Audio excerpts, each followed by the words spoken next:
ক্যাম্পাসে নারী শিক্ষার্থীরা হাঁটা চলার ক্ষেত্রে সবসময় একটা নিরাপত্তাহীনতার মধ্যে তারা বোধ করতে থাকেন। প্রত্যেকটা প্রার্থীর মধ্যে একটা প্রতিযোগিতা চলতেছে যে কে কার চেয়ে বেশি আচরণবিধি লঙ্ঘন করবেন। গতকালকে পর্যন্তও নির্বাচন কমিশনের পক্ষ থেকে সুস্পষ্টভাবে কোনো নির্দেশনা দেওয়া হয় নাই, কিন্তু তারা যে বিধিমালা তারা সেট করেছেন সেটার মধ্যে আমরা মনে করেছি, এবং শুধু আমরা না সবাই মনে করেছি সেটার মধ্যে অস্পষ্টতা বিদ্যমান। কারণ কি টানানো যাবে না, লটকানো যাবে, সব কিছু মিলে একটা অস্পষ্ট সেখানে বিদ্যমান ছিল। তো সেই জায়গা থেকে আমরা বিগত দিনে মনোনয়নপত্র উত্তোলন থেকে শুরু করে ডাকসু প্রচারণা সকল কিছুতে বিশ্ববিদ্যালয় প্রশাসন, নির্বাচন কমিশন যে আচরণবিধি তারা সেট করে দিয়েছেন সব কিছু আমরা পুঙ্খানুপুঙ্খভাবে আমরা পালন করার চেষ্টা করেছি, মান্য করার চেষ্টা করেছি। বাংলাদেশের একমাত্র স্মার্ট সিটি বসুন্ধরা এখন আরো নিরাপদ, আধুনিকতায় আরো এক ধাপ এগিয়ে। আমরা আজকে থেকে প্রচারণা শুরু করছি। আজকে যখন আমরা শুরুতেই আমরা চারুকলা অনুষদে যাই, শিক্ষার্থীদের আমরা অভূতপূর্ব সাড়া আমরা পেয়েছি।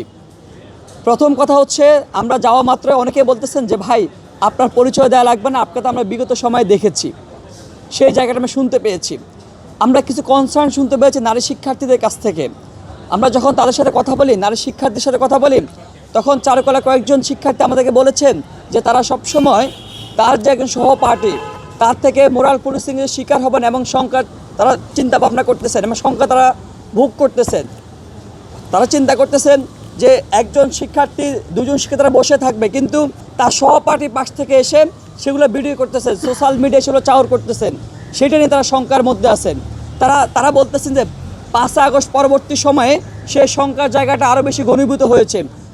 তারা একটু আশঙ্কা জায়গা চায়, তারা একটু আশ্বস্ত জায়গা চায়, তারা এই আশঙ্কার মধ্যে আছে। তারা একটু অভয় চায় যে ডাকসু নির্বাচনের মধ্য দিয়ে যে প্রার্থী উঠে আসবে, যে প্রতিনিধি উঠে আসবে, তারা যেন সেই অভয়ের জায়গাটা হয়, সেই আশ্রয়স্থলের জায়গাটা হয়। তারা আরও কয়েকটা বিষয় তারা উল্লেখ করেছে, কনসার্নের জায়গা তারা দেখিয়েছেন। ক্যাম্পাসের মধ্যে ভবঘুরে মাদকাসক্ত অপ্রতিষ্ঠর অভয়ারণ্য গড়ে উঠেছে। ক্যাম্পাসে নারী শিক্ষার্থীরা হাঁটা চলার ক্ষেত্রে সবসময় একটা নিরাপত্তাহীনতার মধ্যে তারা বোধ করতে থাকেন। সেই জায়গা থেকে তারা এই যে অবস্থাটা, সে অবস্থা তারা অবসান চায়। তারা আরও নানানবিধ বিষয় বলেছেন। নারীদের হলগুলোতে মান্দাত আমলের নিয়ম কানুন আছে, যে এক হলে নারী শিক্ষার্থী অন্য হলে যেতে পারবেন না। তারা বলতেছেন যে ভাই আমি অনাবাসী শিক্ষার্থী, কিন্তু আমি অনেক দুঃসময়েও অনেক অপ্রকৃত পরিস্থিতিতেও আমরা হলে ঢুকতে পারতেছি না। আপনি আরেকটা বিষয়, অনেক আবাসিক শিক্ষার্থী তারা জানিয়েছেন যে ভাই আমাদের একদিন আগে ছুটি নিতে হয়, আমি 10টা পরে আসবো কিনা। ভাই আমি কীভাবে জানবো যে আগামীকালকে আমি অ্যাক্সিডেন্টের শিকার হব, আগামীকালকে আমার ফ্রেন্ড কোনো দুর্ঘটনার শিকার হবেন, কিংবা আমার পরিবার কোনো ঝামেলার মধ্যে পড়বেন। সেটা তারা এই যে মানদাতা আমলের যে নিয়ম কানুন, তারা সেগুলোর সংস্কার চায়। আমরা বলেছি যে বিগত দিনে আমাদের যে কর্মকাণ্ড, আমাদের যে ত্যাগের যে ইতিহাস, শিক্ষার্থী বান্ধব বিভিন্ন প্রতিবন্ধকতা থেকে পাশ কাটিয়ে আমরা যেভাবে শিক্ষার্থীদের পাশে ছিলাম, আগামী দিনে আমরা কিছু ইস্তেহার আমরা দিয়েছি, সুস্পষ্ট রোডম্যাপ আমরা তাদের সামনে হাজির করেছি।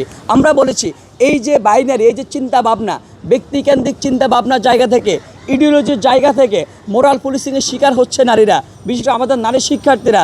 আমরা সেই জায়গাটা আমরা অবসান চাই।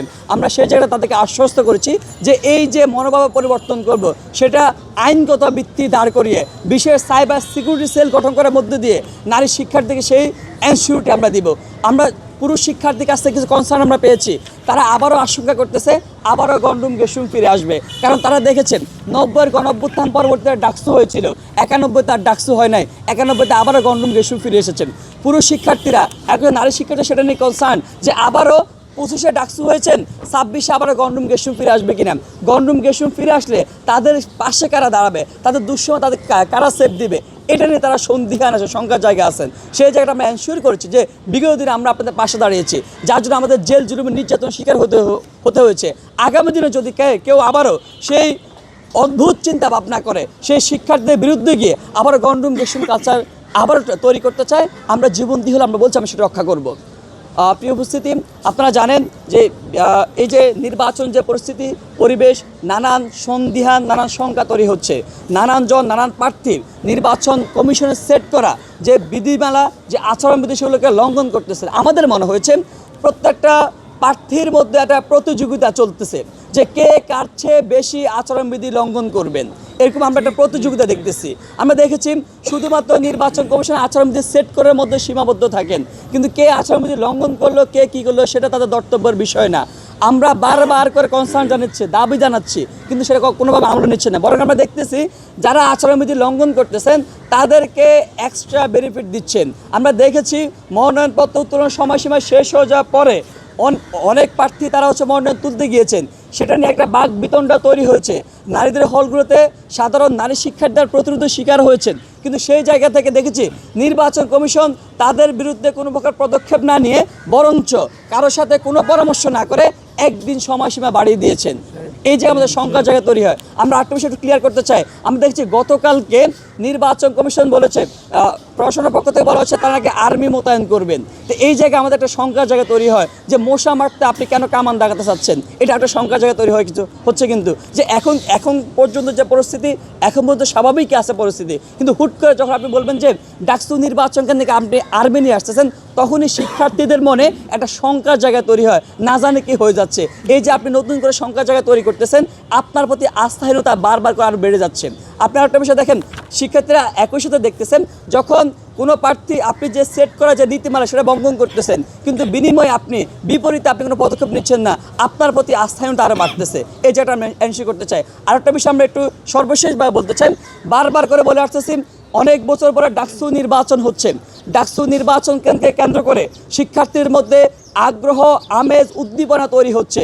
শিক্ষার্থীরা চায় যে বিগত বছরগুলোতে যেভাবে তারা প্রতিনিধিত্বহীনতার কারণে তারা যে নানান সমস্যা সংকটের সম্মুখীন হয়েছেন, তাদের সুযোগ জায়গাটা, স্বার্থের জায়গাটা সমুন্নত হয় না। তারা চায় এবারও প্রতিনিধি নির্বাচিত হোক, তবে তারা যাচাই বাছাই করে বুঝে শুনে তাদের প্রতিনিধি নির্বাচিত করুক, তাদের সেই সুযোগটা তারা চায়। কিন্তু আমরা কি দেখেছি, প্রত্যেকটা ডিপার্টমেন্টে, প্রত্যেকটা ইনস্টিটিউটে একটা পরীক্ষা চলমান। আমরা বারবার করে জানিয়েছি, শিক্ষার্থীরা বারবার করে জানিয়েছে, আমাদের কাছে এসেছেন, আমরা নির্বাচন কমিশনের কাছে বিষয়টা তুলে ধরেছি, কিন্তু নির্বাচন কমিশন বারবার করে বলেছেন পরীক্ষা এবং বোর্ড একই তালে চলবে। যদি পরীক্ষা এবং বোর্ড একই তালে চলে, তাহলে যারা ভোটার আছেন তারা একটা সবসময় একটা দ্বিধাহীন অবস্থায় থাকবেন, তারা একটা বিরক্তি প্রকাশ করবেন। আমরা যারা প্রার্থী আছি আমরা প্রার্থীরা ভোট চাইতে গিয়েও আমরা একটু হেজিটেট ফিল করবো, আমি যাবো কি যাবো না। কারণ আমার কাছে সবচেয়ে কনসার্নের বিষয় হচ্ছে ভোটারদের ফার্স্ট প্রায়োরিটি জায়গাটা, তার পরীক্ষার জায়গাটা। এখন আমরা যদি মনে করি ভোটারদের স্বার্থের কথা চিন্তা করে, নির্বাচনকে সুষ্ঠু করার চিন্তা করে, ডাকসুকে ইফেক্টিভ করার চিন্তা করে, পরীক্ষা 15 তারিখ থেকে শুরু করা হোক, 9 তারিখ পর্যন্ত ডাকসু পরীক্ষা 15 তারিখ শুরু করা হোক।